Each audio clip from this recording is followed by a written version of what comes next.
ಮನುಷ್ಯ ಅಂದಮೇಲೆ ಹರ್ಟ್ ಆಗ್ತಾ ಇರುತ್ತೆ. ಯಾರೋ ಹರ್ಟ್ ಮಾಡ್ತಾರೆ, ನೋವು ಮಾಡ್ತಾರೆ, ಏನೋ ಹೇಳ್ತಾರೆ. ನಾವು ಯಾವ ರೀತಿ ಅದನ್ನು ತೆಗೆದುಕೊಳ್ತೀವಿ ಅನ್ನೋದು ಕರ್ಮ ಆಗಿಬಿಡುತ್ತೆ. ಯಾರಾದರೂ ಹರ್ಟ್ ಮಾಡಿದಾಗ ಹರ್ಟ್ ಅನ್ನೋ ಪದದಲ್ಲೇ ಗೊತ್ತಾಗುತ್ತೆ ನೀವು ತೊಗೊಂಡಿದ್ದೀರಾ ಅಂತ. ಹರ್ಟ್ ಆಗಿದೆ, ಅದೊಂದು ಥಾಟ್.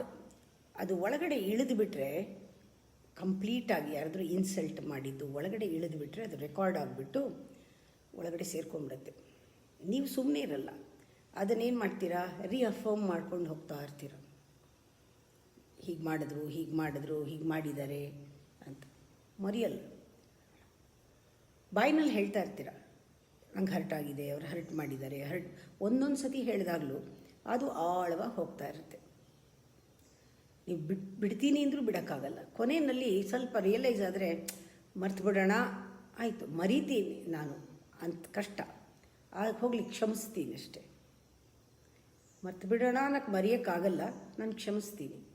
ಕ್ಷಮಿಸಿದರೂ ಕೂಡ ಯಾವಾಗ ಮರೆಯೋಕ್ಕಾಗಲ್ಲ. ಫರ್ಗಿವ್ ಬೇಕು, ಜೊತೆಗೆ ಫರ್ಗೆಟ್ ಇರಬೇಕು. ಇಲ್ಲರ ಫರ್ಗಿವ್ಗೆ ಶಕ್ತಿ ಇಲ್ಲ. ಕ್ಷಮಿಸಿದ್ರೂ ನಾ ಮರ್ತಿಲ್ಲ ಅಂದರೆ ನೀವು ಕ್ಷಮಿಸಿಲ್ಲ ಅಂತ ರಿಯಲೈಸೇಷನ್ ಪೂರ್ತಿ ಆಗಿಲ್ಲ. ಅದು ಹೋಲ್ಡ್ ಮಾಡಿಕೊಂಡಾಗ ಅದು ಮುಂದಿನ ಜನ್ಮಕ್ಕೆ ಬರುತ್ತೆ. ಅದೇ ಹರ್ಟ್ನೇ ಇಟ್ಕೊಂಡು ಮಗು ಹುಟ್ಟೋದು ನೋಡ್ಕೊಳ್ಳಿ.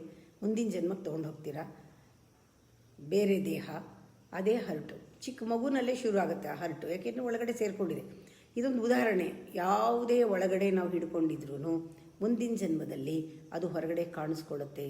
ಅದು ಒಳಗಡೆ ಹೋಗಿರೋದ್ರಿಂದ ಯಾರ್ದಾದ್ರೂ ಒಂದು ಸ್ವಲ್ಪ ಬಿಹೇವಿಯರ್ ನೋಡಿದ್ರೂ ನಮಗೆ ಹರ್ಟ್ ಆಗಿಬಿಡುತ್ತೆ. ಯಾಕೆಂದರೆ ಆಲ್ರೆಡಿ ನಾವು ರೆಡಿ ಇದ್ದೀವಿ ಹರ್ಟ್ ಮಾಡ್ಕೊಳ್ಳೋಕ್ಕೆ. ಇಡೀ ಜನ್ಮನೂ ಹಾಗೆ ಇರ್ತೀವಿ. ಯಾರ ಬಿಹೇವಿಯರ್ನಲ್ಲೂ ನಮ್ಗೆ ಹರ್ಟ್ ಆಗ್ತಿರ್ತಾರೆ. ಅವ್ರು ಯಾರ ಜೊತೆ ಮಾತಾಡೋದು ನಮ್ಗೆ ಹರ್ಟ್ ಆಯಿತು, ಸೆನ್ಸಿಟಿವ್ ಆಗ್ತೀವಿ. ದಿ ಸೆನ್ಸಿಟಿವ್ನೆಸ್ಸು ನಾವು ಹೇಳ್ತೇವೆ, ನಾನು ತುಂಬ ಸೆನ್ಸಿಟಿವ್, ಇಟ್ ಈಸ್ ವೀಕ್ನೆಸ್. ಬರ್ತಾ ಬರ್ತಾ ಇನ್ನೂ ಒಂದು ಜನ್ಮದಕ್ಕೂ ತೊಗೊಂಡು ಹೋಗ್ತೀರಾ. ಹೀಗೆ ಜನ್ಮ ಏನು ಹೀಗೆ ಅನ್ನೋಷ್ಟರಲ್ಲಿ ಮುಗ್ದೋಗುತ್ತೆ, ಇನ್ನೊಂದು ಜನ್ಮದಲ್ಲಿ ತೊಗೊಂಡು ಹೋಗ್ತೀರಾ. ಅದೇ ಹರ್ಟು. ಯಾರಾದರೂ ಬಿಹೇವಿಯರ್ ಇರಲಿ, ಅವ್ರು ಮಾತಾಡಿದ್ರೆ ನಿಮ್ಗೆ ಹರ್ಟು, ಇನ್ನೊಂದು ಜನ್ಮಕ್ಕೆ ತೊಗೊಂಡು ಹೋಗ್ತೀರಾ.